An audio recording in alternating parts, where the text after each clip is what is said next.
Hello, everybody.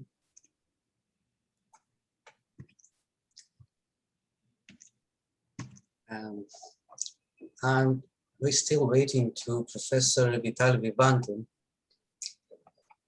But anyway, I hope she will join us shortly. So, Professor Richard van Oort, President for Generative Anthropology Society, members of the Society Board, the keynote speakers of this conference, Professors Eric Gans and Menachem Fish, speakers of the conference, colleagues, students, friends, and other guests. I have an honor to open the 14th Summer Generative Anthropology Conference here in Israel and online all over the world.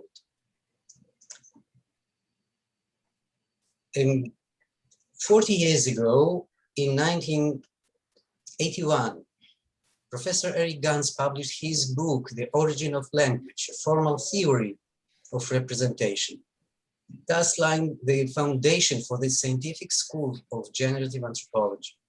Its intellectual baggage today includes dozens of books, hundreds of articles, and many scientific events. In 1995, Gans founded the scientific online journal Anthropoethics and a series of his online intellectual notes, Chronicles of Love and Resentment. Since 1990, generative anthropology conferences have been held. In 2010, the GA Society was founded, which took over the organization of annual international conferences. The 14th Summer Conference was scheduled to take place in Israel last year, and its topic was generative anthropology, religions, and sciences. The choice of location and topic was not accidental. Israel is not only one of the world centers of the Abrahamic religions, Judaism, Christianity, and Islam, but also the location of one of the most tense religious and cultural conflicts, which turns it into a unique GA laboratory. As for the topic of the conference, that is, the relationship between religion and science, it remains as hot and relevant today as it was hundreds and thousands of years ago. And that generative anthropology has every chance of becoming a central participant in this ancient dialogue. And finally, Bar-Ilan University, combining scientific and religious values in its ideological program, has served as a fruitful platform for discussing this complex topic since its foundation 66 years ago. Unfortunately, due to the outbreak of the COVID crisis, the live conferences had to be until 2021. However, even this year, conditions do not allow it to be carried out as desired and planned, that is, in this so significant place. Nevertheless, we intend to preserve its spirit, and therefore I want to tell you, welcome to Israel and to Bar-Ilan University for the 14th Summer Conference of the General Anthropology Association. And now I like to invite Professor Vital Rafael Vivante, head of the Department of Literature of the Jewish People in Bar-Ilan University, to greet the conference. Vital, please. Hi, your microphone. Okay. Thank you very much, Roman. I hope that you will hear me since I have some problem with my computer, so I will do my best and I do it very short. I'm pleased to open the 14th conference of the Generative Anthropology Society. You are all welcome to the Department of Literature of the Jewish People at Bar-Ilan University in Israel. The present conference will be dedicated to the subject religions and science. The conference will focus on religions and piety, faith and belief, the study and the relationship with the science, including the human science, philosophy, and sociology of science.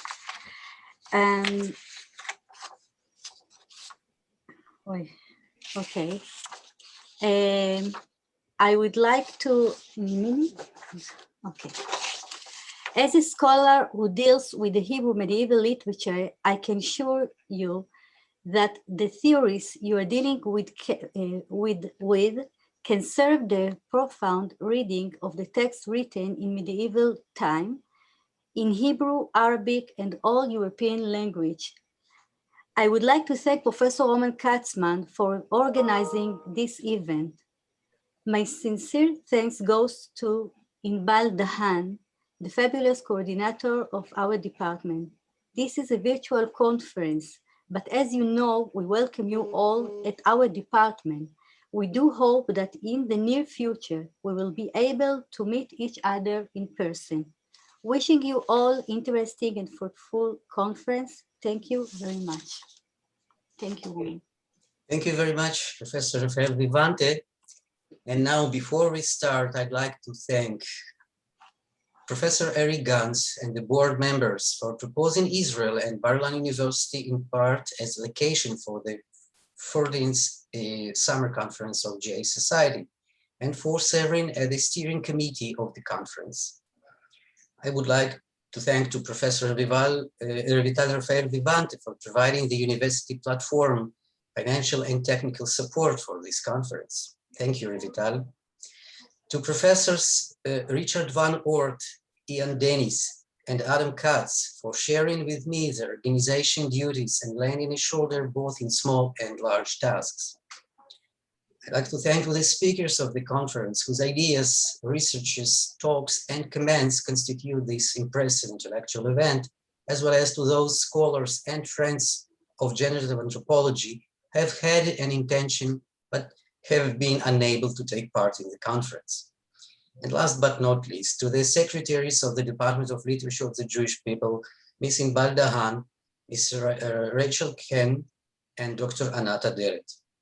To the graphic designer, Mr. Raphael Blumenberg, the Zoom support team, Menachem Schechter and Oron Copenhagen, the Bar-Ilan University Offices of Public Relations and Media.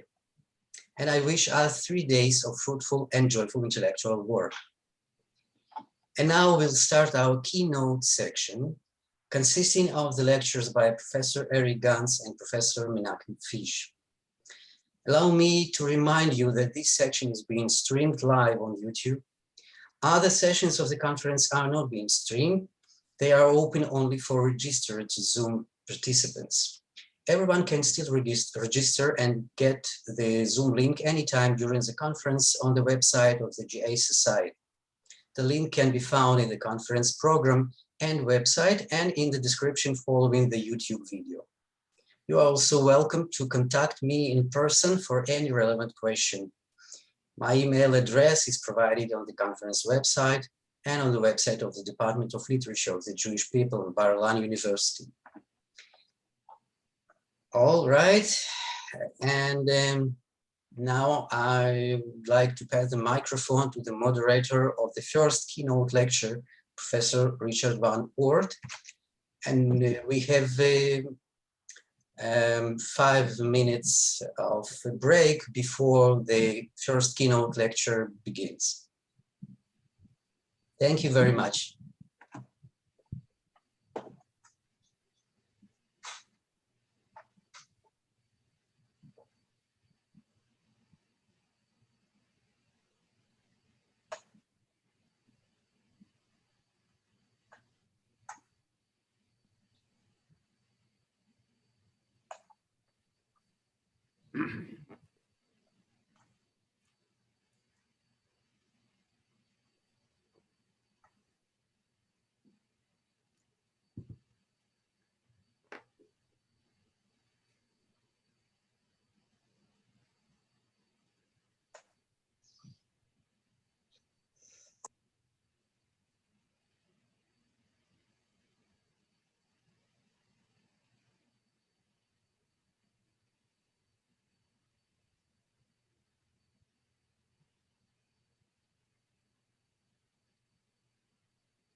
I assume somebody's supposed to be saying something.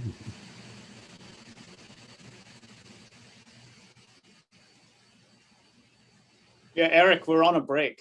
I will introduce you as soon as the break is over. Oh, okay. All right, Richard, if you would like, you can start. Oh, I see. You're waiting till it's 8 o'clock. No, if everyone's, I assume everyone's here, so we can just go ahead. That makes a lot of sense to me. Yeah. So welcome back, everybody. And well, let me just begin by thanking Roman for putting this together. I'm obviously disappointed I can't be in Israel. But at the same time, it's nice not to have to lose a lot of sleep or have to renew my passport, for example. So it's my first Zoom conference. I'm eager to see how it goes. All right, so it gives me great pleasure to introduce Eric Gans. And it's a curious coincidence that I'm almost exactly the same age as Eric was when I first met him, which was 27 years ago in December 1994 at the annual meeting of the Modern Language Association in San Diego. And Matthew Schneider will remember this, of course, because I was on a panel with him and Tom Bertineau. Both of them were Eric's graduate students at UCLA at the time. So Eric, and I'm not giving anything away here, would have been 53 at the time. I'm almost 53. So generations has passed since then. I was a 25-year-old graduate student at the University of Victoria, and I was obsessed with literary theory and had come across something called generative anthropology, which I was eager to learn more about. So I wrote to Eric, and he very kindly put me in touch with Matt and Tom, and that led to this MLA panel that I mentioned. Incidentally, the papers from that panel formed the inaugural issue of Anthropoetics, which came out in spring of 1995. So 27 years later, I still consider myself to be a student of GA. And it's really no exaggeration to say that generative anthropology has influenced everything I've written in my own area of specialization, which is English Renaissance drama, and especially Shakespeare. So all of this is to say thank you to Eric for taking the trouble to invent generative anthropology, because it's provided me and many others with 27 years and counting of intellectual stimulation. Now, of course, Eric started working on generative anthropology long before I met him. GA dates to 1978 when he was a visiting professor at Johns Hopkins University. And Eric's colleague, René Girard, who was also his dissertation supervisor a decade earlier, had just published Things Hidden Since the Foundation of the World. And Eric read this, obviously, and in 1981, he formulated his own ideas in response to Girard's work and came out with this book that Roman mentioned, The Origin of Language. And that was swiftly followed by The End of Culture. Oh, here we go. Origin of Language, The End of Culture in 1985, Science and Faith in 1990,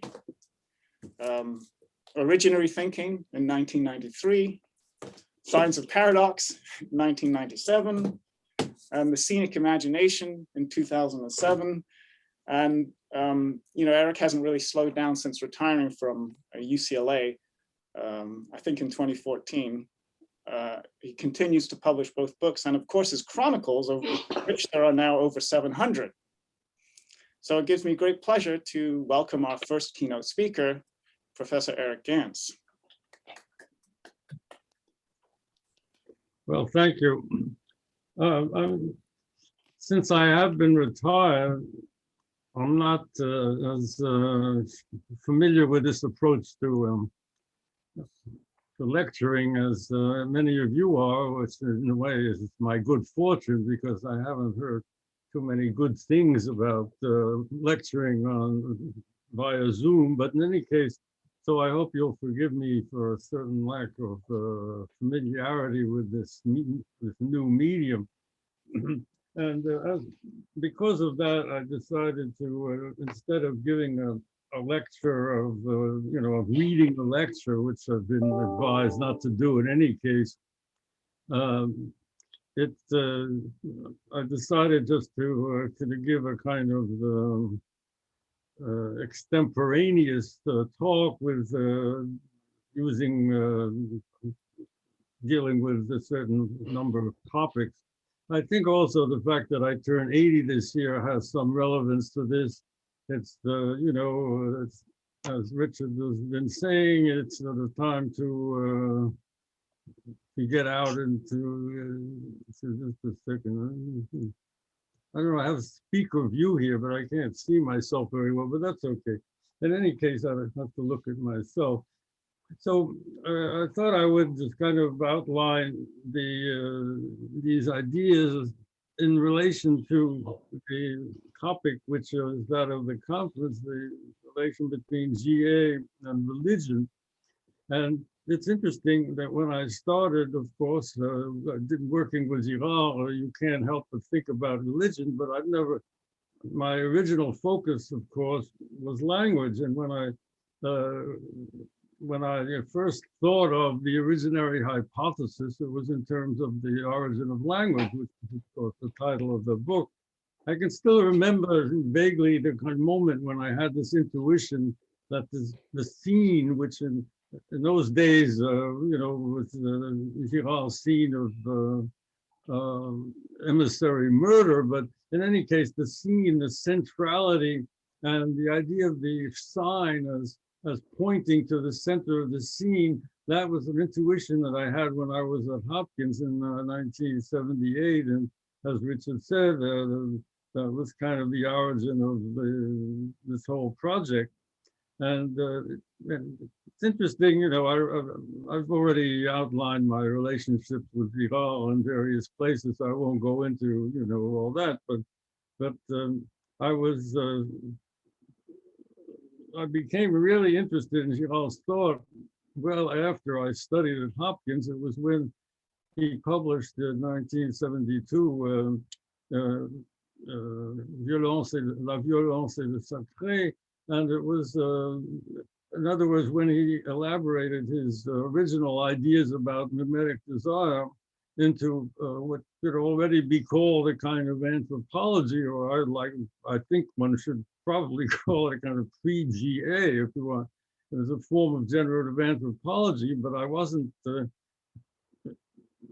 totally satisfied with the way he organized the originary scene in his as a kind of a murder. In other words, as a kind of an outpouring of violence. And it seemed to me that the real essence of the human in general, and in particular of its formative moment, was rather the deferral of violence. And of course, this term deferral is Derrida's term différance, which, although he applies it in a very different way, I've always felt that that Derrida had a very profound anthropological intuition, which unfortunately, because of his metaphysical background, or his background as a professional philosopher and a prof de philo, that this led to his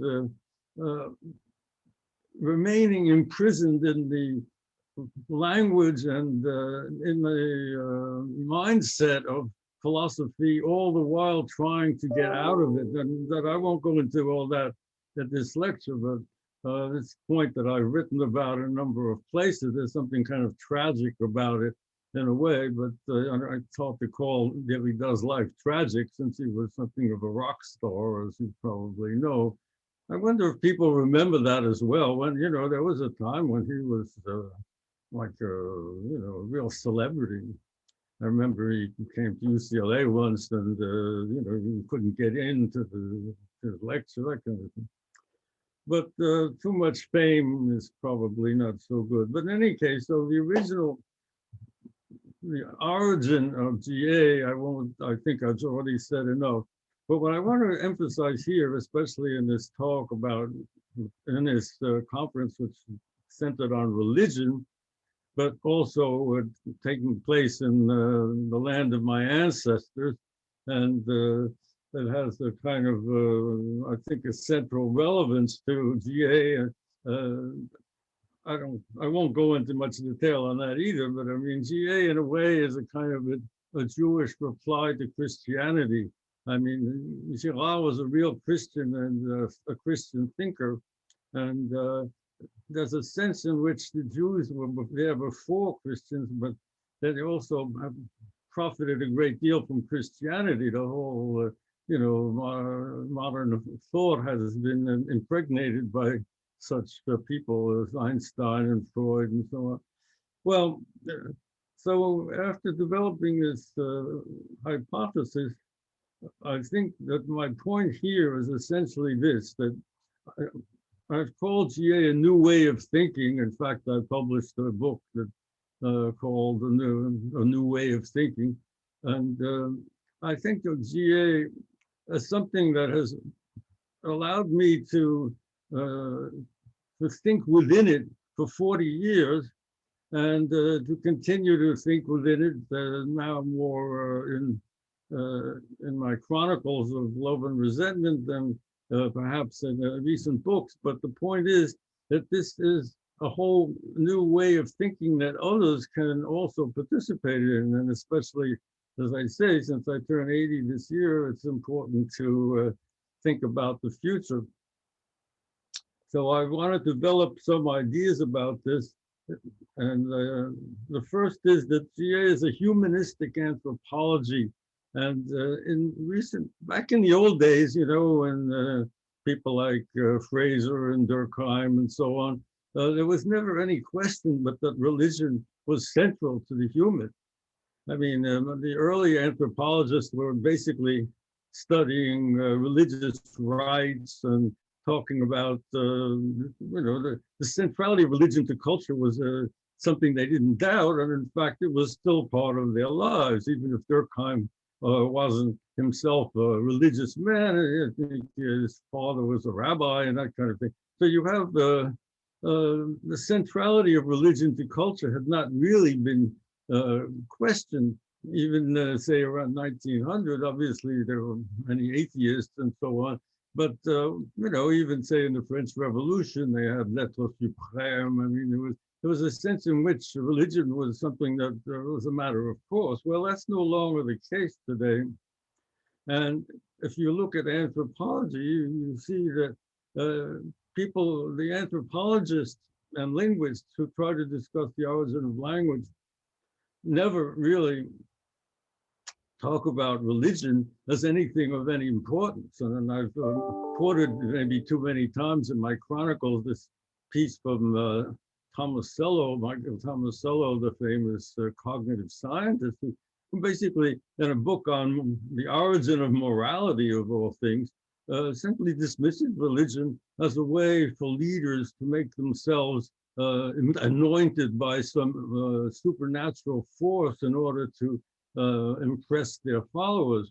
Well, I mean, here you're talking about, in the contrast between a man who does this very meticulous study of this child's use of language on the one hand, and on the other hand can dismiss religion in a sentence without it, basically as though it's some kind of a trivial topic, or at the very least something that has been transcended. The way Auguste Comte would have said that it was the religious age, and then you came to the metaphysical age, and so on. Well, I think it's just the opposite, really. Precisely because religion is no longer evident in the public sphere, it makes it all the more important for us to focus on its importance and to understand its essential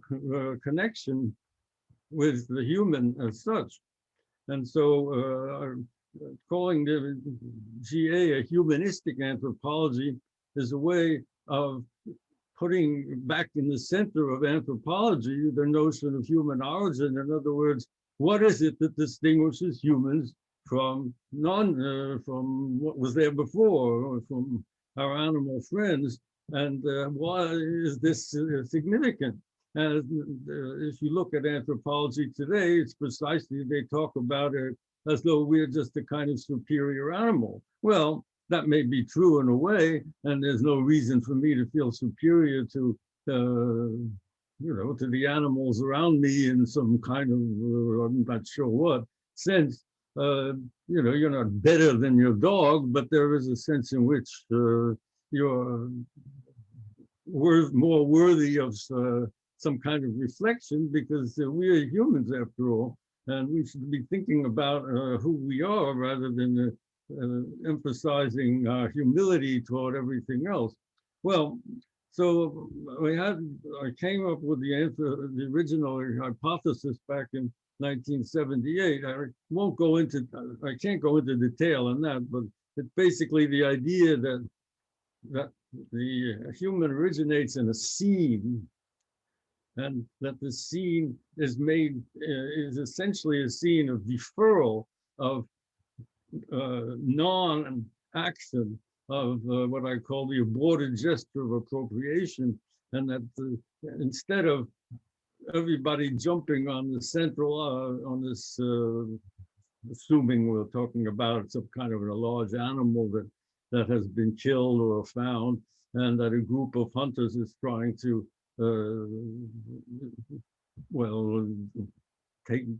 make use of, instead of the old days, there would be an alpha animal and a beta animal, and I'm sure you've heard about this.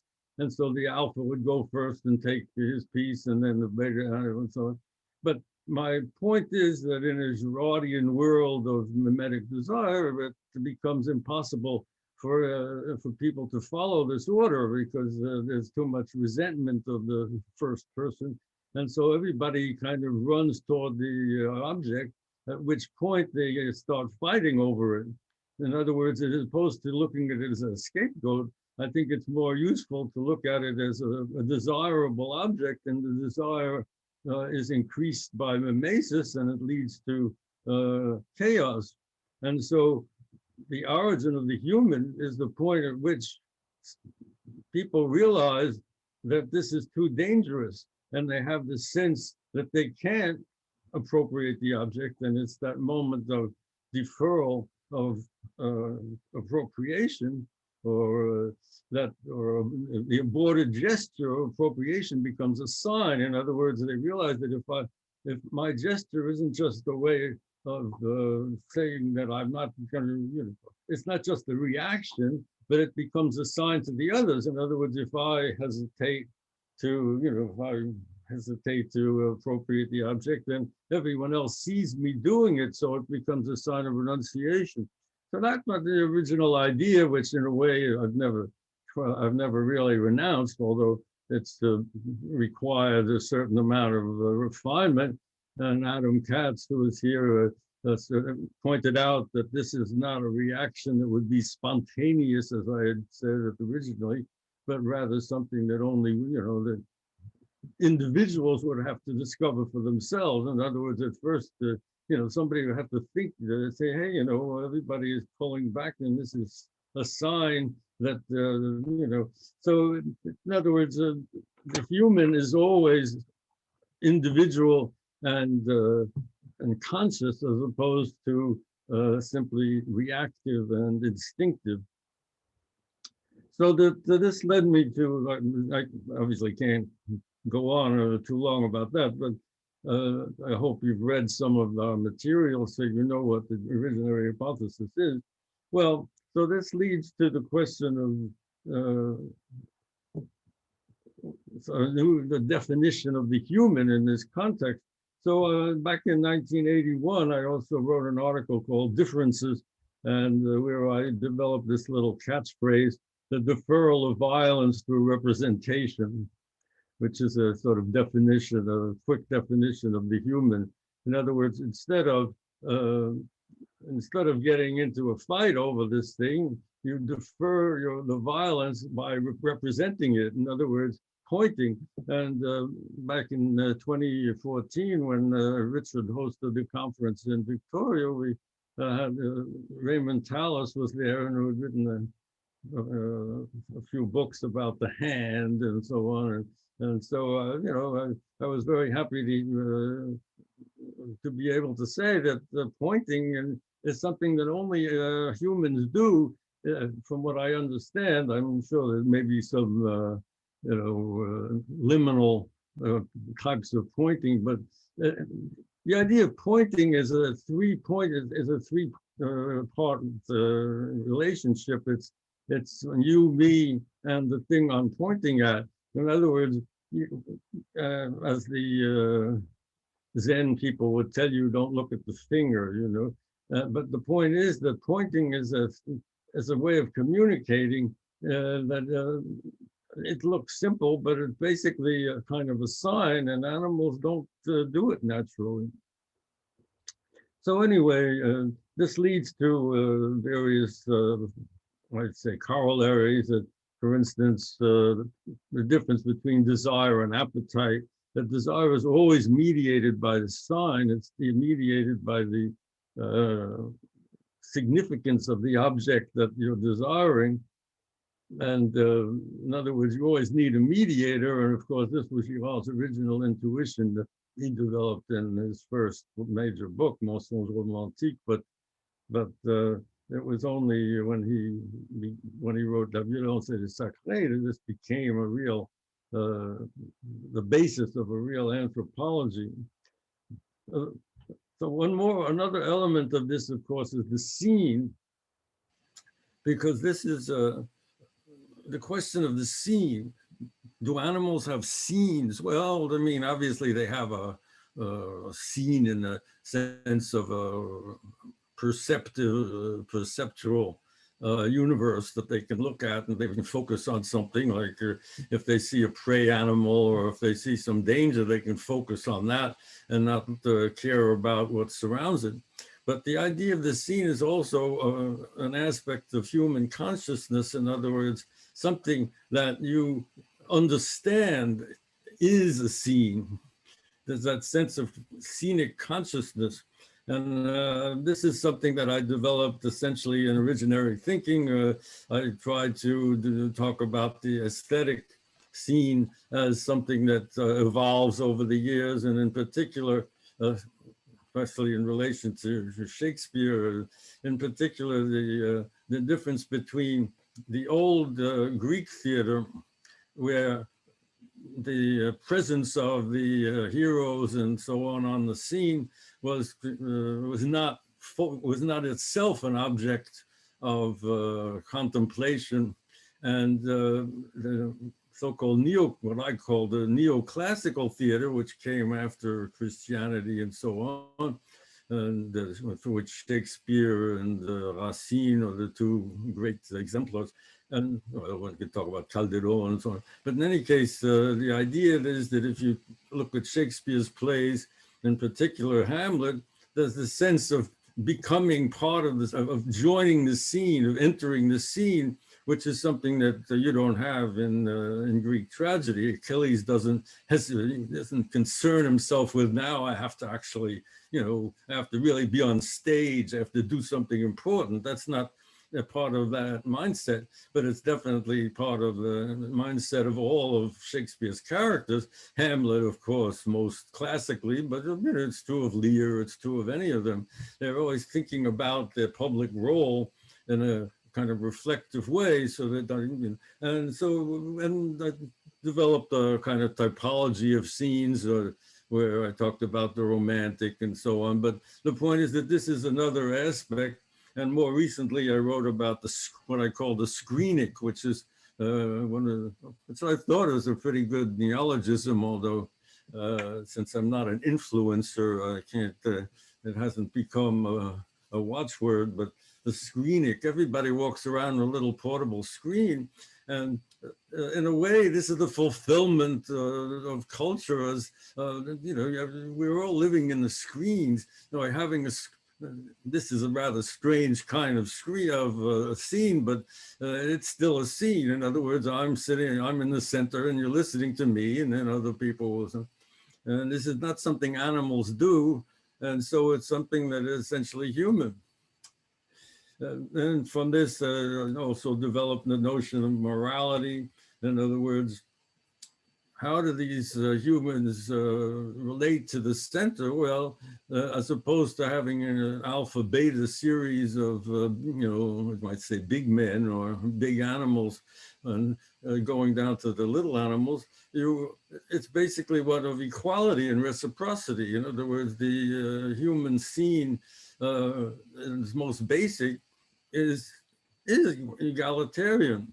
And that's really what the woke people keep getting at, but they don't know how to handle it because we don't living in the days of the first humans. But I mean, to show them a little bit of sympathy, what they keep noticing that human relations aren't perfectly egalitarian, and they find that scandalous, which of course is rather silly, but that's the basis of that wokeness. In other words, you awaken to the idea that we're all morally equal. But of course, this is not something that nobody had thought of before.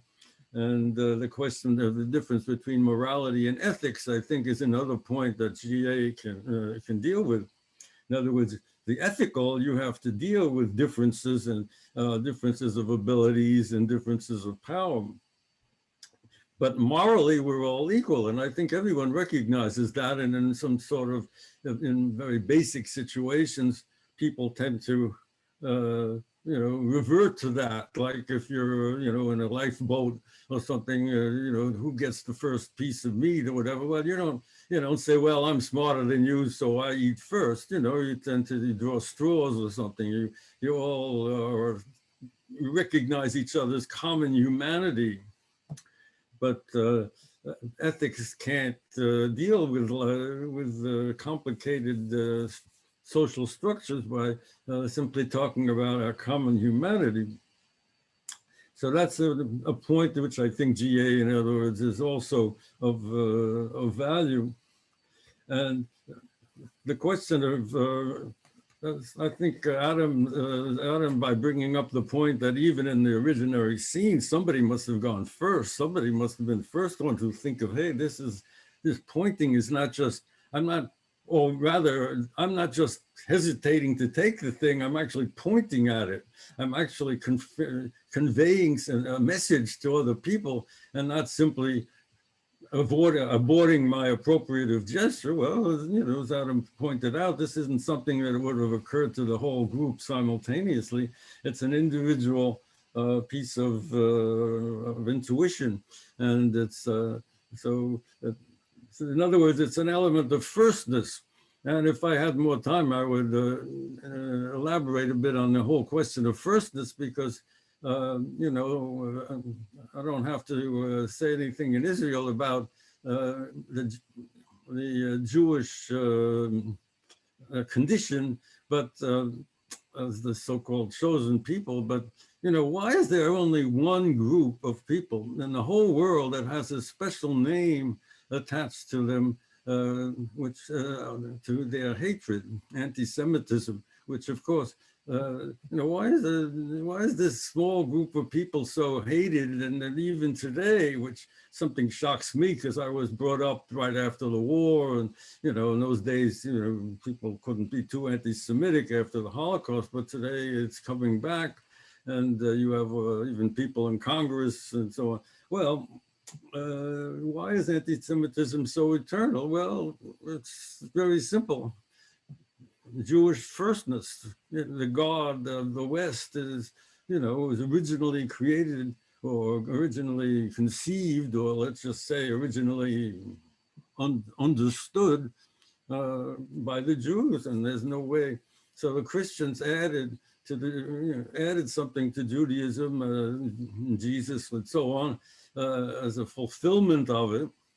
But then when the Muslims came along, they couldn't do that. So they basically said that the Jews and the Christians were just sort of primitives, and that the real revelation is that of Muhammad. And as you notice, they have this slogan, Allahu Akbar, which means Allah is the greatest, or the greater.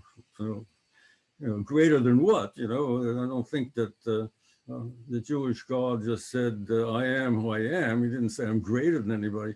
And it explains the sort of, the resentful element of Islam, which I think I do agree with others that we should all be Abrahamic, and they can put away that resentful side, and then we can all become a part of a peaceful community. But in any case, these are points that GA allows us to understand.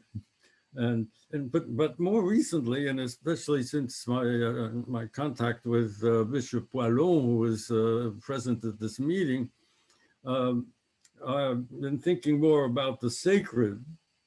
And of course, since I'm 80, it's a time of life when you start thinking about death, but that's not really the point. But I think what I understand more and more the significance of the sacred, and in a way, the insignificance of the difference between believers and atheists, if I can use that term. I mean, a real atheist is a sort of believer in any case. In other words, it's someone who has an affirmative belief in the absence of God.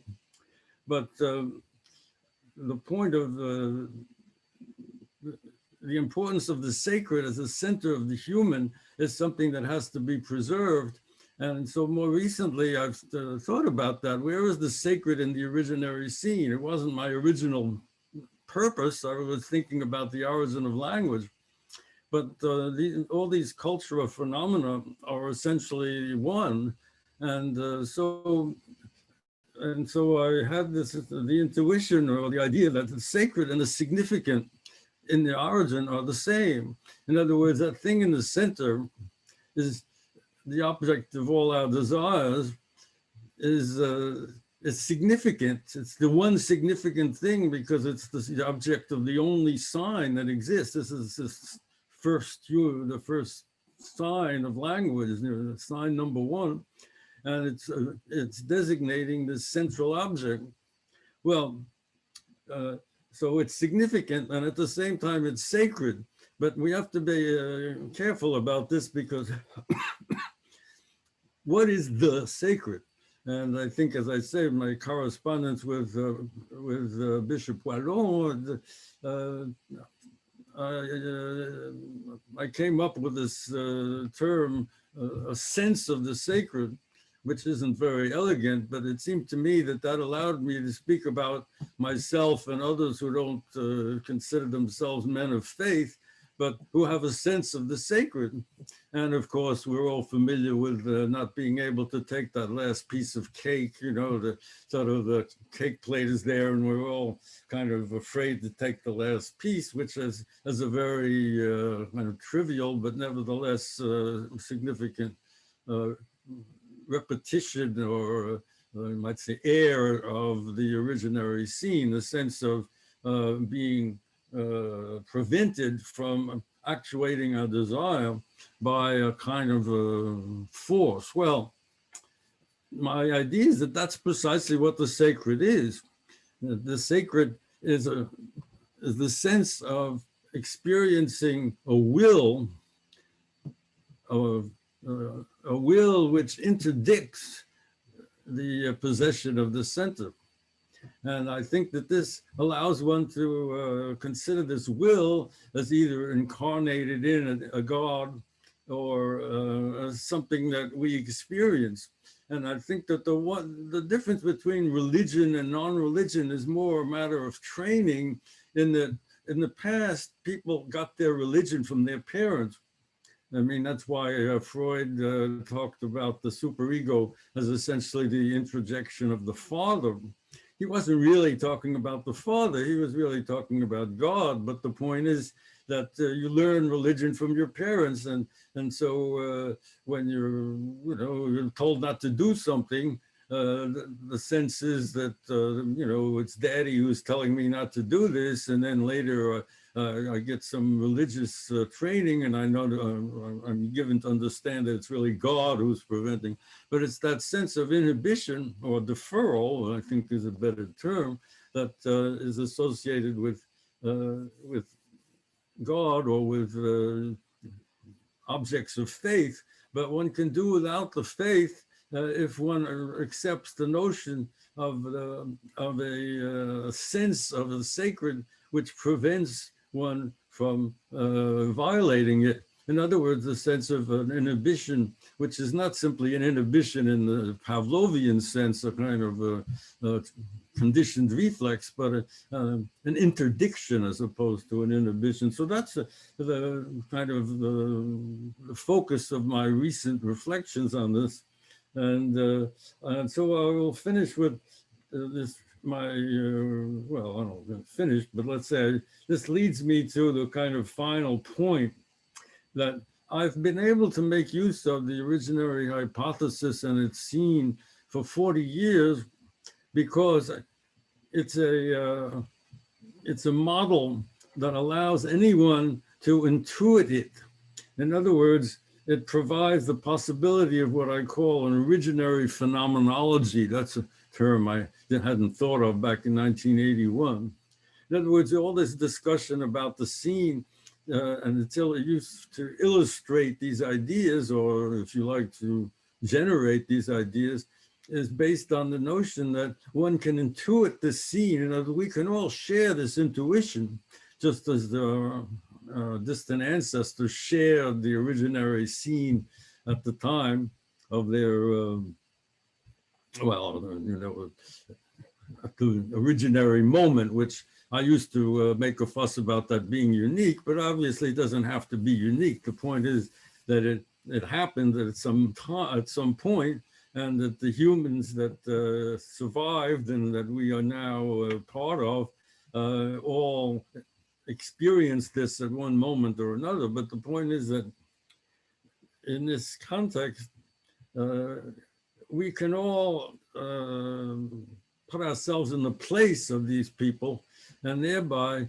this allows us to create what I call an originary phenomenology, which, as opposed to the kind of phenomenology that Husserl developed and that the existentialists went further with, is in a sense going in the same direction as theirs, because Husserl was interested in phenomenology in a very concrete sense, you know, what am I, perceptual field and so on. And, you know, let's forget about the outside world and just concentrate on what goes on in my mind when I experience things.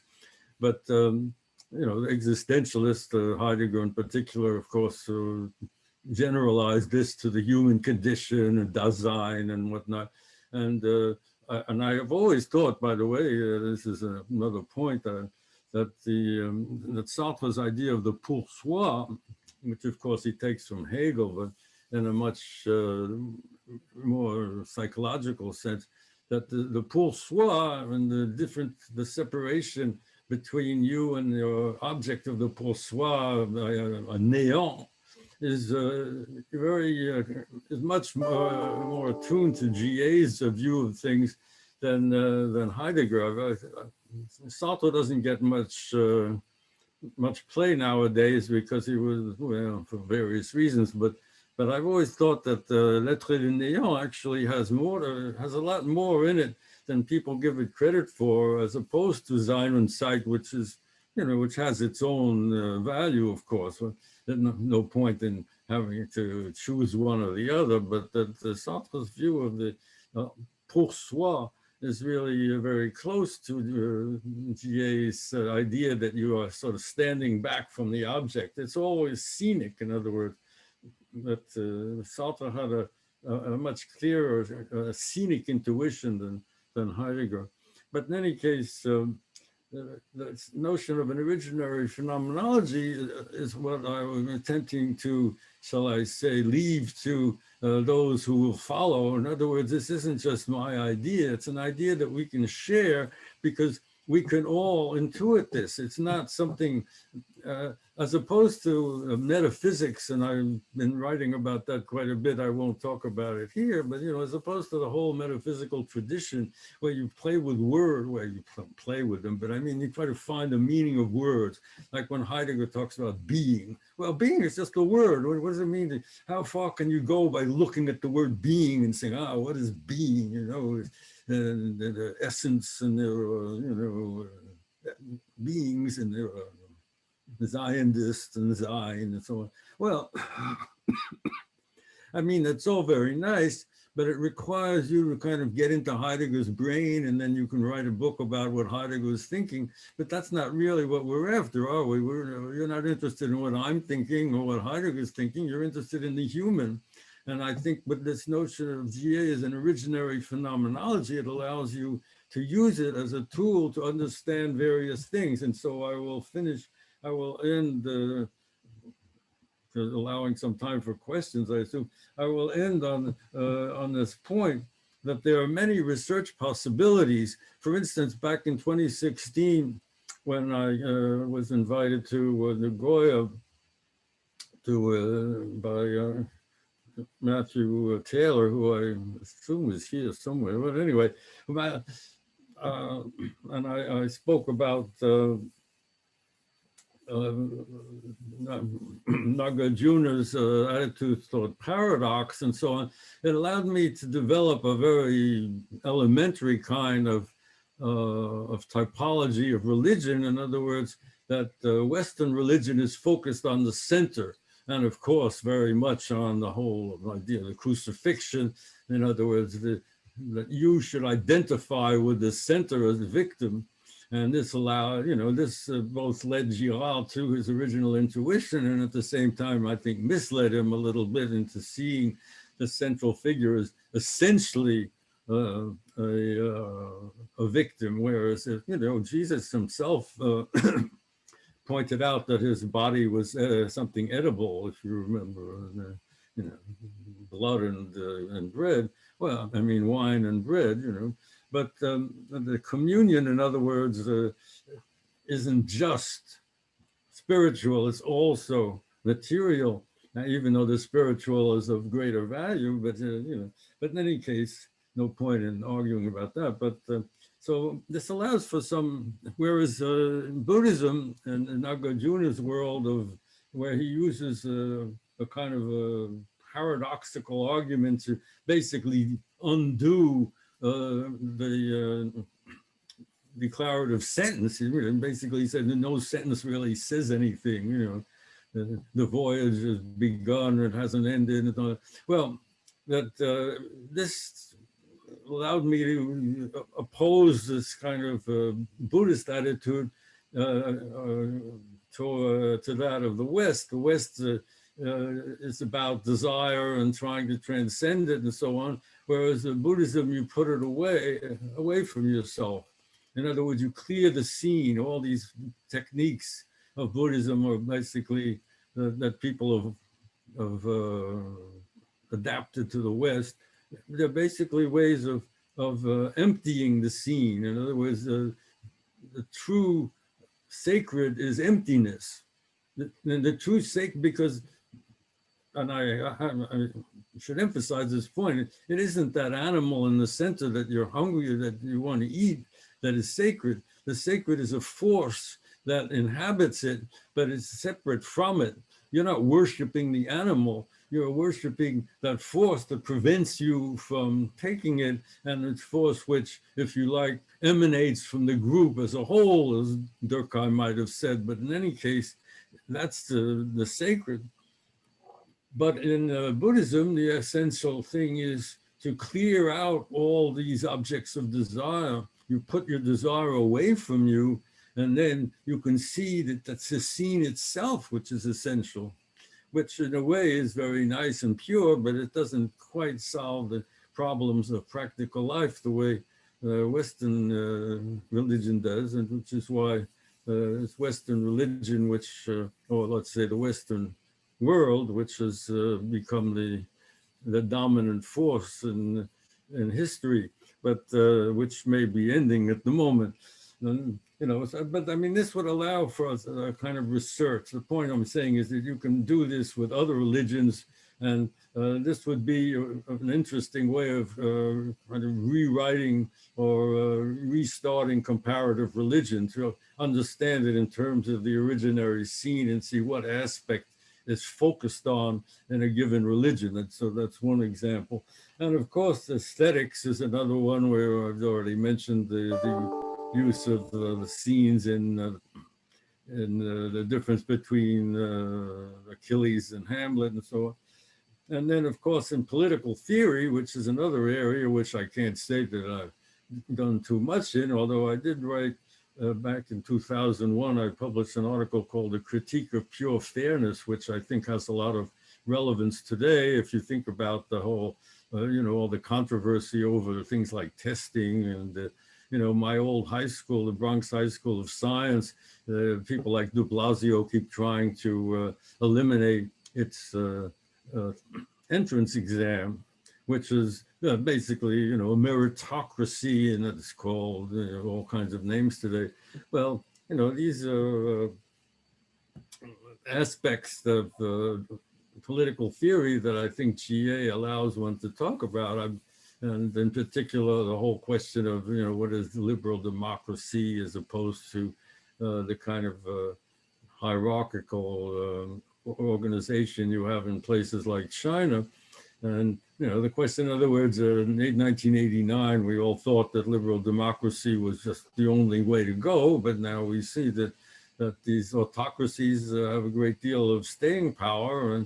And ultimately, maybe they are the only way that you can organize a rational society. Because as you see today, today's society here in America, and I think pretty much in Europe too, the idea that you should have some kind of a, you know, a way of distinguishing between, shall we say, the smartest people and the less smart people is considered, you know, even in France, where France was sort of the inventor of this, you know, but I could close on the fact that, you know, the French had this very strict sense of hierarchy, that you would be the first in your class and you took these very rigorous exams. Well, you know, say 50 years ago, less than half of students passed the baccalaureate, which is like high school graduation plus, you know. Well, today it's like 98% pass it. In other words, it's like graduating from high school. It means you don't really have to know anything. You just have to sit there for a certain number of years. So if even France can't maintain meritocracy, then maybe the only China can do it, because they can really enforce it. Anyway, these are all questions that I think GA allows one to deal with. And so I would close by making the point that this is a new way of thinking, not just because I say it is, but because it has an infinite possibility of being used to understand the human. In other words, it's a humanistic anthropology, not in the, you know, corny sense of humanistic, meaning, you know, nice to women and dogs, or that kind of thing, you know, having little kids, and, you know, as opposed to a mean and cruel type of, you know, Darwinian survival of the fittest, but humanistic in the sense that it deals with the human and all its possibilities on the basis of an intuitable point of departure, which is that originary hypothesis.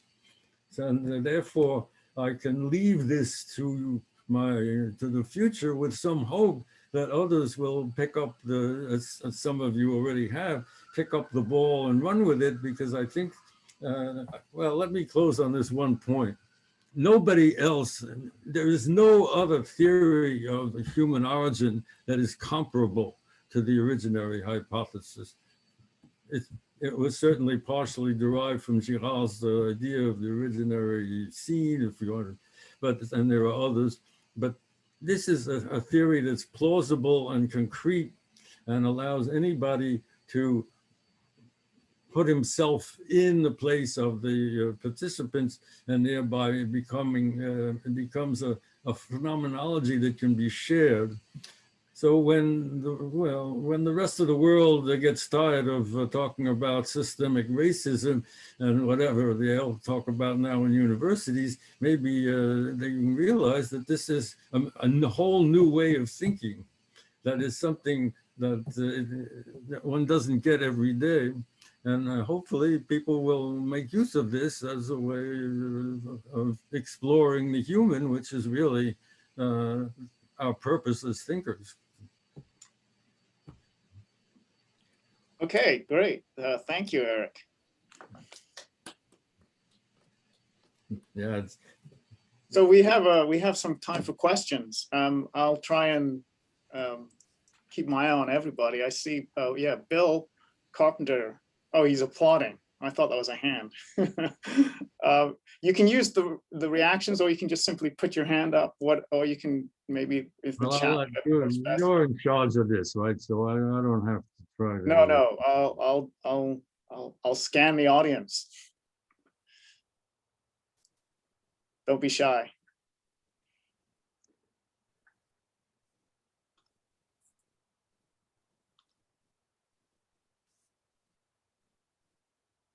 Well.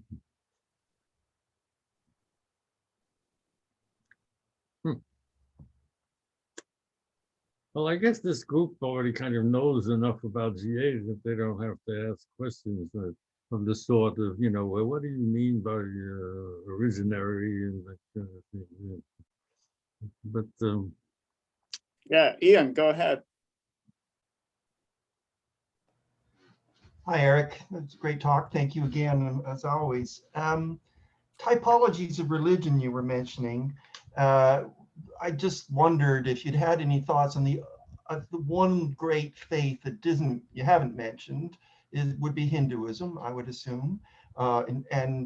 Is there any point of contact there? Because I thought it was very nice to think about which aspect of the scene is emphasized, or how it's treated as a way of developing such a typology. Do you have any thoughts about Hinduism? Well, it's interesting. Almost coincidentally, I've been reading a lot of books about India recently. I was just reading this novel called Zamindar. I don't know if you're familiar with that, but anyway, I've become very interested in reading about India, assuming I'll never get to see the place, but I've been reading a number of novels, and I even read the Mahabharata and the Ramayana, which the Magdalena, of course, is familiar with. I thought that, they're rather different works, but I haven't got to the Vedas, I guess.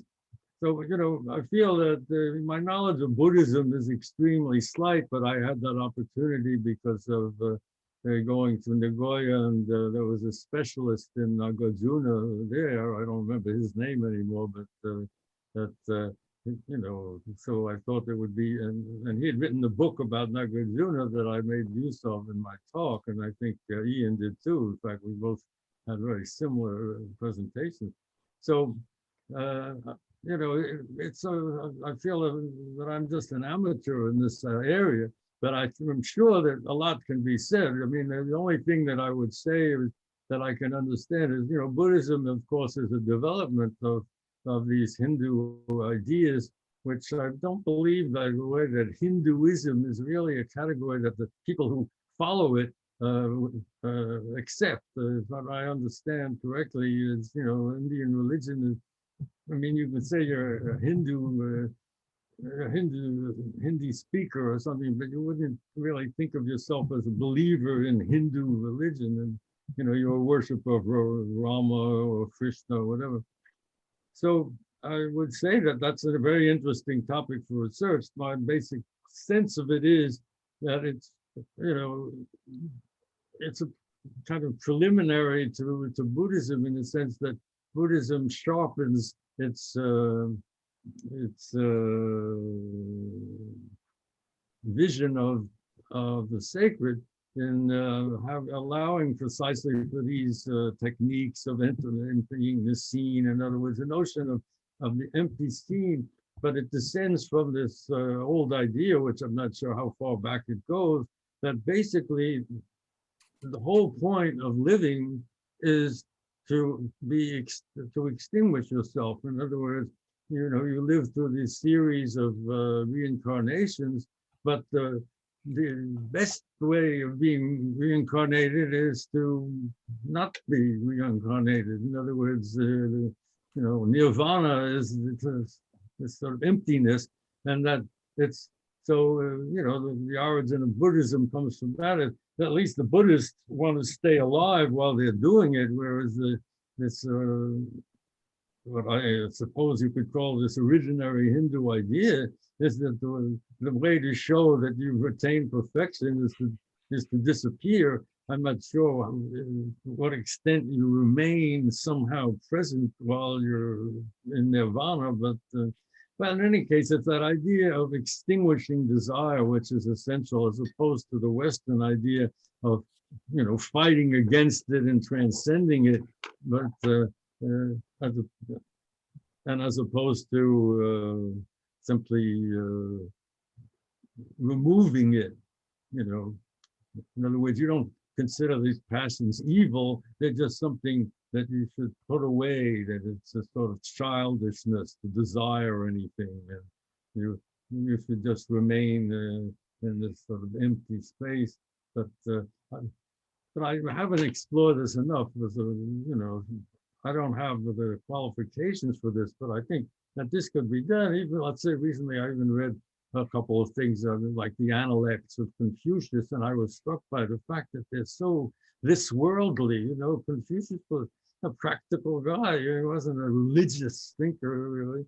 And the reason that people associate him with the things that you get in Chinese restaurants, fortune cookies, is that basically he is trying to understand how the world works and trying to give you some precepts for how to run a society and so on.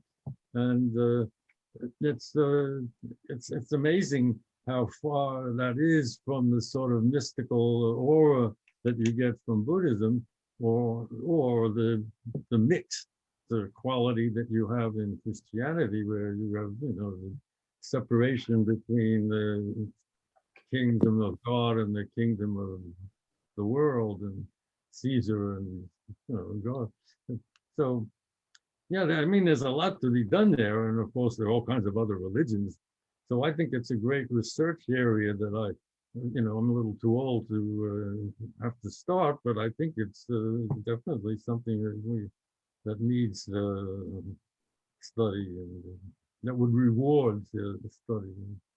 Well, I see another hand up. Pierre Wallen, go ahead.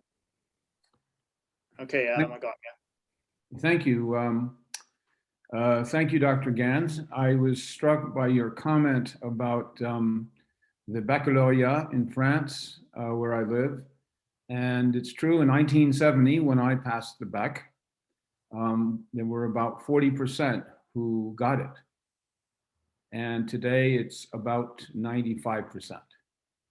And that's very much on purpose. It's not that teachers are teaching a lot better. It's the content's been watered down because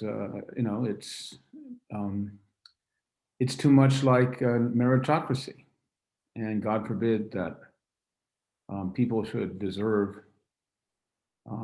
to be recognized for their abilities and skills.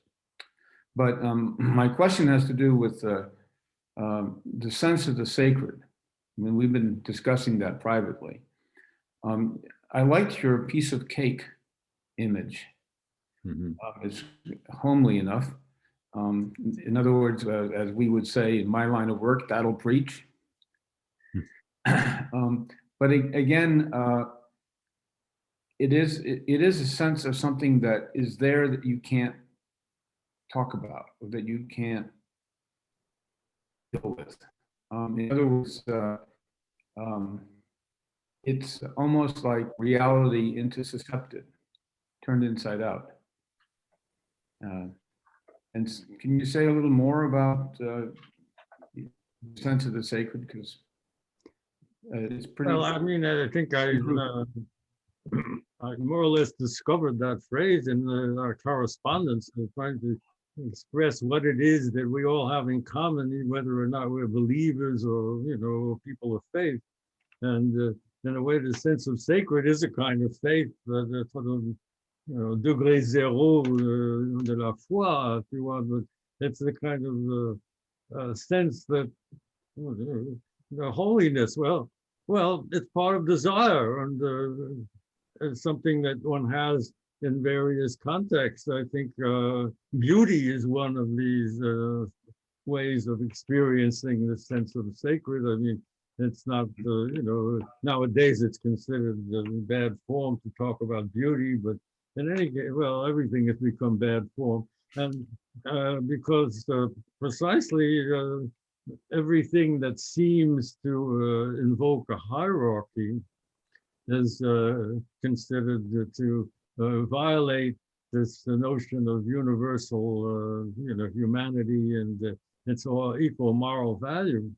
And I think that unfortunately, what happens is that once you start eliminating hierarchy and moral value, you eliminate any way of discussing the sacred itself, because when the sacred informs all significance. In other words, if the sacred and the significant are really the same, that means that everything one designates on the scene, everything that one even uses a word to talk about, is a little piece of the sacred. There's something about, you know, it's God's creation, if you like.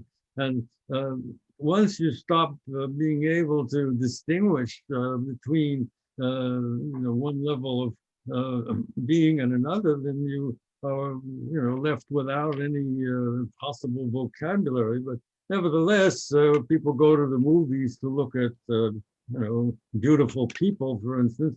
And it's that sense of charisma or sacrality that attracts one and others. And of course, Levinas made a big thing about, you know, the other and so on. But I don't think that's the origin. Well, I mean, it is and it isn't, but I think his ideology is not really correct. I mean, why should my neighbors, looking at my neighbor, make me feel this sense of awe and so on? Well, you can't derive it from that, and which leads me to my, you know, to come back to my point that one needs a theory of human origin in order to understand these questions. You have to begin from the beginning. If you start out as a phenomenologist and you say, I look at my neighbor and I feel this sense of, you know, well, of sacrality, but where did that come from? And I think one way of talking about it is that I think that in the past, everybody tended to get religion from their parents. I mean, it was normal, you know. My parents never talked about God, for instance. It wasn't something that ever, can't remember my parents ever discussing God. But I was bar mitzvahed, and, you know, it was sort of accepted that, you know, your religion is something that's handed down to you. I don't think that's so true anymore. And then all of a sudden you sort of wonder, well, where did the sacred come from? But the sacred comes from that original sense of awe that you get from the, well, if you like, that we somehow feel when we're not taking that last piece of cake, but that is obviously much deeper question.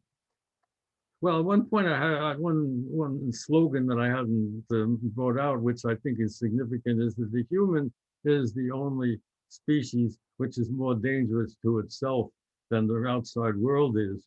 And I think that in a way, that's the definition of the human. In other words, evolution reaches the point where they create creatures which are so intelligent that they are more dangerous to themselves than the rest of the world. And it's at that point that they need to have this transcendent value of the sacred, which is also that of language and signs. Okay, I think we can squeeze one more question in, if I'm all right with that, Roman. I don't know. I don't think we have time. I mean, Adam. Well, we'll lead into the 15-minute break, but if people need to take a break, they can take a break. Let's take 5 minutes. Adam, ask your We can question. keep talking on the breaks also. That was the aim of the breaks, to enable us to talk. Okay. Yeah, that's what I was hoping. Go ahead, Adam. Yeah. Okay. I have a question about the relation between morality and ethics. And who knows, maybe this is a misunderstanding on my part. But when I think in terms of the sort of moral equality, are you having trouble hearing me, Eric? Well, I can, no, I don't, I'm making sure I can hear you, that's all. Oh, okay.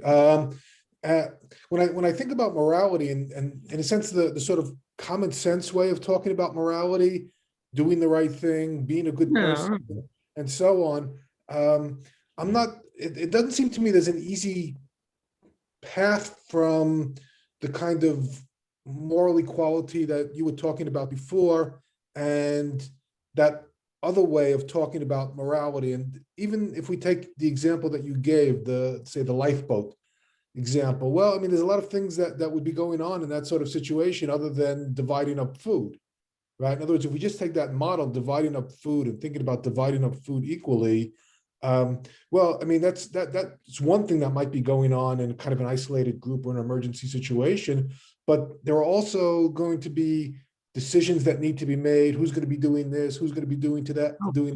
Who's going to be listening to someone suggesting that someone should be doing this or that, and so on. So, and it seems to me that morality really has to involve all of that as well, right? I mean, who's going to be responsible for doing one thing or another? How do we know that this person is responsible? How does that get settled, and so on? So I'm wondering, I mean, it seems to me that maybe that gets kind of thrown into ethics, right? The specific situation, but if morality is kind of, it seems in the way you talk about it, often seems it's almost kind of like a sort of regulatory idea that kind of, you know, posits limits to ethics. But in that case, it seems to me that we either have just kind of dividing up, you know, food or something like that on the one hand, or some very specific system of behavior, and I don't see a very clear way of getting from one to the other. Well, I mean, I think that the way to divide morality, to separate morality from ethics, it's not you know, in a given situation, how much of my decision is moral and how much it's ethical. It's basically the difference between these two models. In the originary scene model, everybody is essentially equal. Well, I'm sure that even the first time they divided up the carcass of some buffalo or something, you know, one person may have gotten a little more than the other, and then the guy was bigger. He say, well, I should eat more because I need more calories and so on. I mean, but the principle is that of reciprocity, and that's also the principle of the sign. You share the sign. Well, everybody pronounces the word differently, but it's the same word, right? Something people don't make enough of a point about, right? Because every use of language is unique, but it's the same sign. Well, what do you mean the same? I mean, people pronounce the word differently, it's written differently, but it's the same sign. Well, who says it's the same? I mean, when you think about it, that's a kind of, you know, it's a piece of sacredness, isn't it? And somehow God has to tell you that it's the same sign. But the point is that, so it's that sameness, that reciprocity that's moral, but in any practical situation, even in the lifeboat, as you say, you're always dealing with the ethics, because you're trying to, the point of ethics is to maintain the human community, to keep us alive, and to keep us safe and so on, and to try to be just to people according to, you know, as the socialist would say, according to their needs, which is something you would do in a lifeboat too. But morality is this basic principle, and the fact that you can't separate them easily, although you can separate them easily conceptually, but you can't separate them easily in practice, is what the whole woke business is in its charming way trying to deal with. In other words, if we have, let's say, a test, and the test makes me better than you because I got a higher score, well, that's white, it's racist. Fine. So, in other words, what they're saying is that anything that violates the principle of total symmetry is, and this is based on the fact that if you look at the world, obviously the West is the dominant source of modernity, even if it may not be doing so well at the moment. And so that's what I think the whole wokeness business is, precisely. The reason that it's so silly is that precisely it doesn't apply to ethical situations. If why do away with the entrance exam to the Bronx High School of Science? Well, they have too many whites and, well, not nowadays, there's too many Asian students and not enough black students. Well, but it's because precisely they want everything to be equal. And so I think it's a reductio ad absurdum of the idea that the morality alone is important. Do unto others as you would have them do unto you. That won't get you to the point of deciding who gets into the Bronx High School of Science. But I think that they're on two different levels, in other words. But let's say in a religious situation, you almost always have a sense of total equality, right? The whole congregation's thing. I mean, you have a priest, but then the people are all on the same level, or there's a sense in which we all unanimously participate in these rituals. And the whole idea of reciprocity is very central to the whole notion of rituals, although there are other types of rituals that emphasize difference, but the idea of all being part of a group as the crowd and so on. So in other words, there are moments when one has to affirm one's moral equality in the most basic way in order to be able to sustain an ethic which allows for differences, and that's why Christianity makes a distinction between the kingdom of heaven and the kingdom of the world. Okay, yeah, thank you, Eric. I think this is a good point to show appreciation once more and thank Eric for his talk. Well, I mean, it's really a great privilege for me to have this group that has put up with me for all these years. And it's also a sign that I must be doing something right, that intelligent people can follow this, although it doesn't get any brownie points in the various places where brownie points are given out, and it shows, I think, the truth of what I said, that this is an infinitely rich subject and a way of thinking that allows for far more elaboration than I, as an individual, am even capable of imagining. And I hope that you all carry on in the future. Although I do expect to live another few years, I'm not planning to. Fourscore years and more. I mean, let me applaud you, because without this group, I'm not sure how much of this I could continue to do. But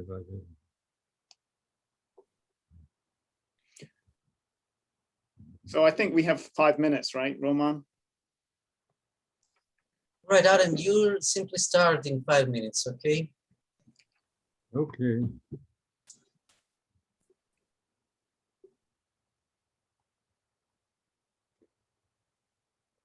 Well, Roman.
Hi, Eric. Menachem here. Hmm? Menachem Fish